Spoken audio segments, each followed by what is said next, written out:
My name is Sarah Baxendell. It is my great privilege this afternoon to be joined by Stuart and Marco to attempt to sense-make a little bit more about planetary ecological commons. We start our unfurling this morning by first acknowledging the extraordinary polycrisis that we collectively face. There are many interconnected crises that we're simultaneously facing, that the commons that we all refer to and the ecological commons are in fact our best attempt at an interconnected design response to.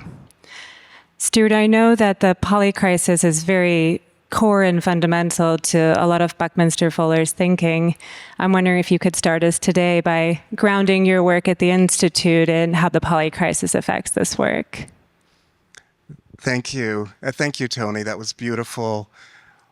It's wonderful to be here. I'm Stuart Cowan. I'm the Executive Director of the Buckminster Fuller Institute. It's on. Maybe put it closer to your mouth. Is this better? Can you hear me now? We got you. Okay. Great. Hi, everybody. Stuart Cowan. I'm the Executive Director of the Buckminster Fuller Institute. And the polycrisis, the meta-crisis, the challenges moving from separation to reconnection, from extraction to regeneration. These are all themes that this extraordinary visionary Buckminster Fuller was addressing, really starting almost 100 years ago. And the range of his work, his creativity addressing this throughout a long, productive life was incredible. So one of the ways he thought about what we now call the polycrisis, he called the world game, where you literally could bring together dozens of people in a large room, sometimes for 10 or 12 days at a time, and actually gamify, role play, simulate, create possibilities around cooperative exchanges, really a commons-based approach to simulating possible regenerative pathways forward. So you might play this with a huge map rolled out on the floor, and people would assume a place on the map representing that share of the population, and then work from a position of commons and shared abundance and creativity. Or he called it the World Resource Simulation Center, where you could have all kinds of real-time live feeds of maps, information, data around ecological conditions. Where are minerals, what's being manufactured, what's happening with the global economy, and again, begin to cooperatively play with that. So it was this absolutely fascinating series of interventions already in the 1960s to say, let's work together to sense-make and playfully imagine potential futures. Marco, and how does the polycrisis affect the work that you do in your commons research? I think you come at this from a little bit different of an angle. Yeah. Can you hear me? Okay, perfect. Yes. So first of all, I want to make sure that I'm speaking about a bit of a smaller commons. So when we speak about the commons exist at all scales, at all levels, and also in a lot of different realms. So we are speaking a lot about environmental commons here, which is the atmosphere, the oceans, but it can also be a small pasture or a lake.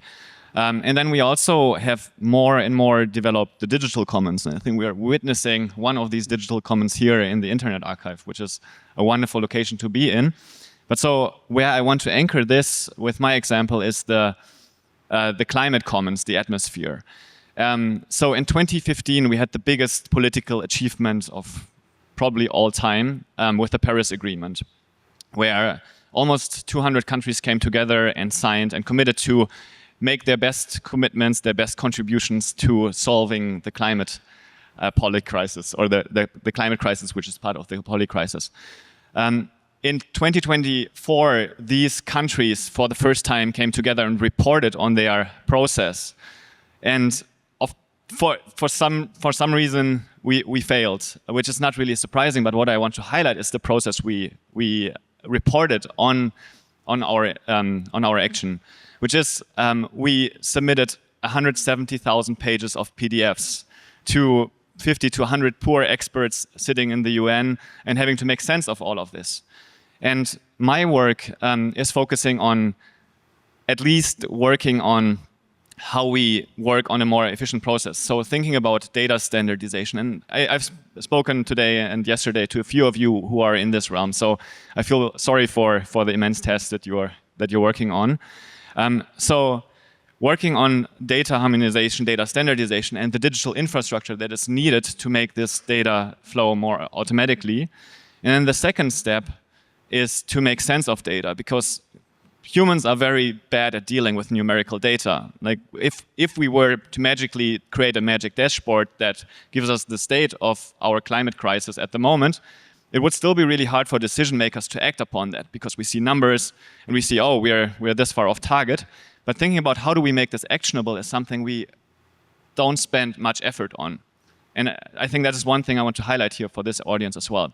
But I also have to confess that I have been way too problem-focused with what I've been doing the last 6 years. And I think we have to be very mindful what we are giving our energy to. Do we work towards a positive future and design systems that we really care about? Or do we just want to try what is wrong in the existing systems? And so today I heard this talk from Amber Case, where she was speaking about design is governance. And I think we have to be a lot more mindful of the design processes that we are engaging with and where we are putting our energy in the design process. So I think, Sarah, that is something really in your ballpark. Yeah, absolutely. And my favorite poem is by Juliana Spar. It's this beautiful breathing into something called This Connection of Everything with Lungs. And at Art Ecology, we try to sense-make into place in a way where we're giving breath to that place when we're working within it, because design is really a prayer that comes from a place-based knowing. And Stuart, I know a lot of the work that we have that overlaps between our studio and Buckminster Fuller is our support of Samantha Power and the BFFs that are emerging, the bioregional financing facilities movement. How is bioregionalism sitting at the heart of the way that you're architecting your current work? Well, as we think about planetary thriving, which is what Fuller was constantly thinking about for decades, planetary thriving. It doesn't mean that you're sitting in a small circle trying to technocratically decide what to do for the planet. It means you're working in this decentralized way, watershed by watershed, lifeshed by lifeshed. If bioregion is a new word, just think of the integration of cultural integrity and ecological integrity. It just it fits. It's like looking out, this place makes sense as something we can connect to and love and be with. So that's your bioregion. So at a bioregional scale, you're mutually entangled with other species, other beings. My friend David Abram calls it the more than human world. So bioregion reminds us the other species and also the other living processes, connects us to water falling, the planet breathing, as we saw. So maybe in our region, we have these incredible atmospheric rivers. So really, when we're talking about supporting a planetary ecological commons, it's recognizing that we're starting as humans, but we are actually connected to the more than human world. And most readily, the place that lands most directly is at bioregional scale, where we could imagine a bank that is based on a currency that's backed by a bundle of ecological credits tied to the health of that place, for instance.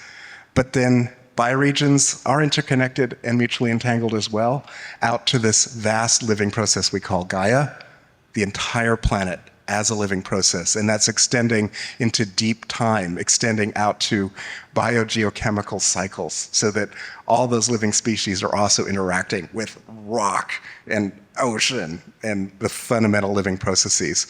And now this new dimension that it's Gaia and it's Gaia's web. It's digital Gaia. It's all the sensors that you're working with at different scales, sensing what are the species singing, right? What's the water flow in that river? And rolling that up and down scale like you're doing for climate data. And also then wondering what's the role of artificial intelligence to support commons-based decision-making within that vast imbricated Gaia. I know that one of the things for me that first helped me to presence into this was when I was becoming an herbalist in my 20s. I remember sitting at a field, and there were these moments where I suddenly felt the plants, and then I disappeared and I became them. And it still happens. It happened in a park down the way where I smelled the lavender, and I just felt like I disappeared into becoming the lavender. And there's this sort of multi-species awareness that I feel that from an ecological consciousness perspective, we're breathing back into, and we're sensing and sort of breathing in this cycle where we're being reminded that the ownership components of the commons from a human to human perspective are not quite acknowledging all of our peers. And I think we're finding a lot of this is actually starting to be showcased using AI. In some of our work at Ecology, we had the great privilege last year of working on a nature preserve on the island of Barbados called Walker's Reserve, which is a beautiful transformation of a sand quarry into a very ecologically rich space, and it's a 10-year-old regeneration project.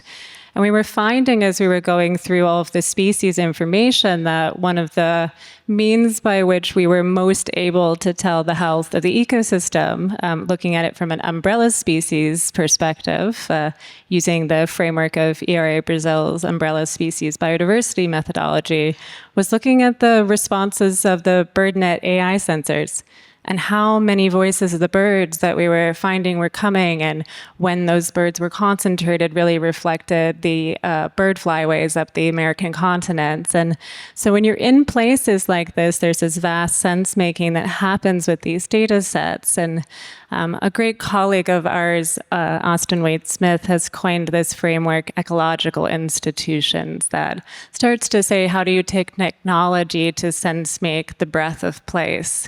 And there's this technical weaving between the ability for a steward on land to take an app like an iNaturalist, take a picture of a plant, have that sense make into an ecological oracle, hit an AVS like what we're building at Layer, be able to then talk to an AI agent that has a deterministic policy that then says, oh, Stuart did, identify a plant that's part of the moderating plan.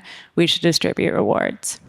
So all of these layers of the ways in which we're using AI to become deeper sense makers into ecological spaces themselves that are starting to alliterate a consciousness layer that from a flat data perspective or, sifting through databases, we can't quite reach. And there's also some of our creative colleagues, an artist duo called Cross Lucid, that are taking this same biological, botanical data sets of this nature preserve and pushing them into a visual agential model that is actually showing you what the biological evolution of those plants might be 1,000 years into the future. And there's all these edges that I, as an ecologist, never quite thought technology could do that I'm starting to see. And I'm wondering if the two of you in your work are seeing other examples that are really pushing the edges of our technical relationship and emotional relationship to ecology. Well, we think of it in terms of the cycle of deep sensing, mapping, planning, governance, finance, fractal, all different levels of scale, from neighborhood, city, bioregion, continent, out to vast living processes like imagine the Himalayan glaciers as a single commons. What would a governance instrument look like that? Or things that are truly planetary scale. You can't manage greenhouse gases at anything less than that scale ultimately. It has to roll up to a real response. So a lot of our focus at Buckminster Fuller Institute is supporting amazing projects in our Global Innovation Lab, software projects, finance projects, stewardship projects that are playing with these cycles all the way, sensing all the way to governance at different levels of scale, always common base, so giving it back so anybody can work with this. So opening a creative space designed for the commons, always with the more than human in mind, a lot of humility, recognition that indigenous people know how to do this work best, so learning together, valuing traditional indigenous knowledge systems, and connecting it all together at different scales. Yeah, Sarah, when I hear you speak and describe the bird songs and really the being alive of the forest, it's a very different approach from what I'm used to. Like normally I read an NDC report from a country, or other text documents like ESG reports from companies, and it feels very much dead. Like you're describing something that is not really alive anymore, because we are just focusing on putting numerical, quantitative numbers out there and trying to make sense of it. So I think what we can really illustrate with this is that technology, and specifically AI and other sensors that we are interacting with, enable us to connect absolutely different to nature and really bring it alive. And I had a conversation yesterday that it reminds me of, which is that, like, when you want to argue why a forest should be alive, you shouldn't be focusing on kind of like just making the sole services that the forest provides, like cleaning water, providing biodiversity or something. You're fragmenting something that is alive into like a service. And it's the same as if you would ask a parent, like, why should you be a good parent? Like, you should feed your kid so you don't go to jail, and that it can take care of you when you're old. So I think the way we are relating to this and the way that we are using tools and designing tools to relate to this is the spirit we need to keep in mind. So yeah, I think tech is an absolute enabler if we design it right. And unfortunately, in this multidimensional world we're discussing, we've run out of linear time and have to leave you all. But I do want to thank both Stuart and Marco for your sense-making and all of your work in the world. I look forward to seeing us all weave into the new edges of our new horizons together. So thank you. Thank you. Thanks, everyone. Thanks, everyone.